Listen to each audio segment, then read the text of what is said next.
What's up, everyone? Back with another video, Confessions of a Removal Expert.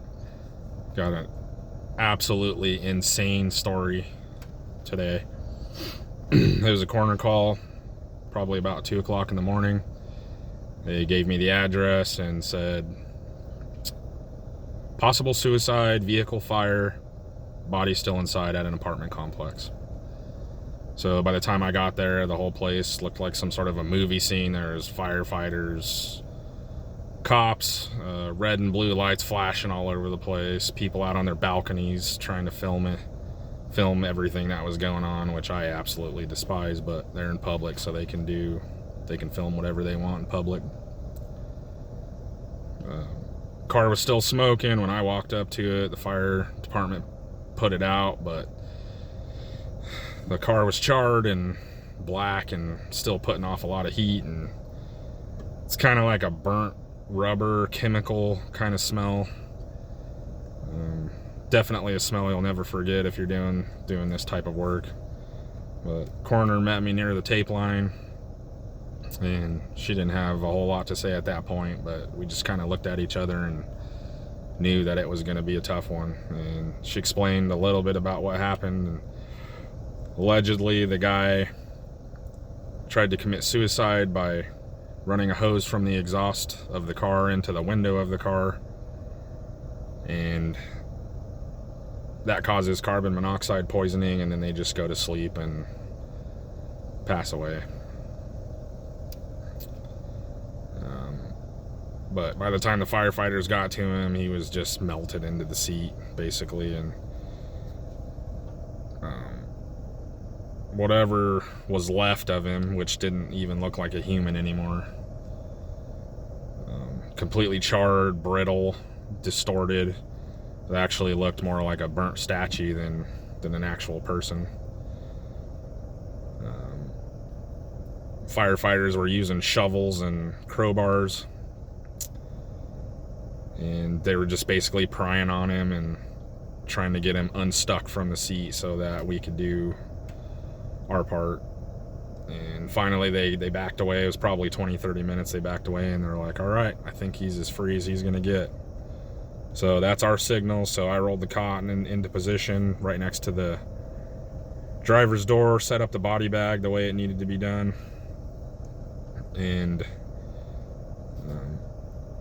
as soon as I put my gloves on, I stepped up to the burnt car and had to be really careful and slow and controlled, and I had to analyze things on how I was going to do this because I had a whole crowd, and they were, some of them were filming, and I guarantee there's a video of this somewhere. Somebody has it on their phone or in their cloud, or who knows, it could be even possibly on Google somewhere.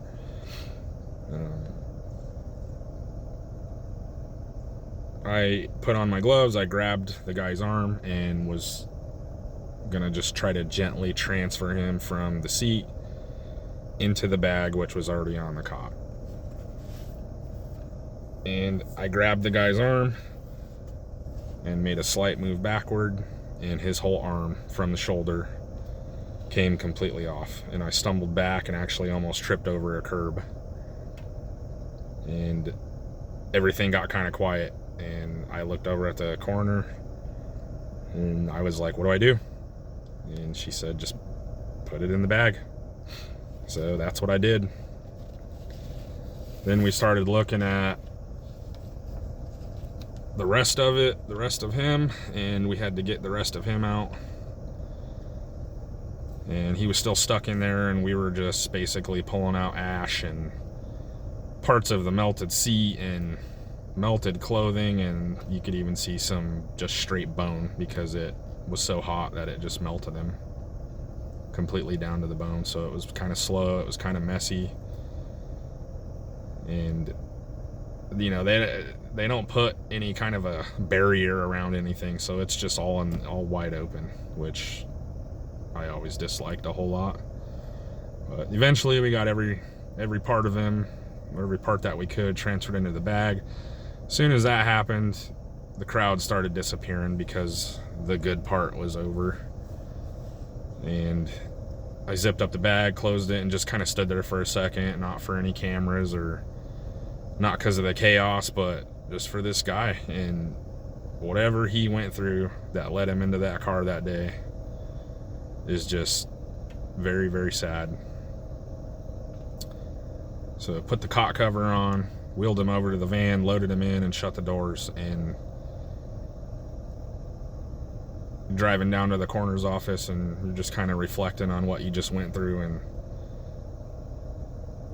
you know, like I said in my first video, you have to kind of separate yourself, and then you just come to the conclusion of it's just another night, it's just another call, and it's just another reminder of how strange and fragile this job is, and how fragile life is, and how there's a ton of people that are depressed, and for whatever reason they can't seek the help that they need or get through whatever they're going through, and it's sad. So that's another one of my crazy stories. And if anybody has any questions or comments, ask them and I'll answer them. And as always, like and subscribe, share. Really trying to get this channel going. If anybody's got any ideas of a story they want to hear, leave it in the comments or message me. Have a good day. Peace.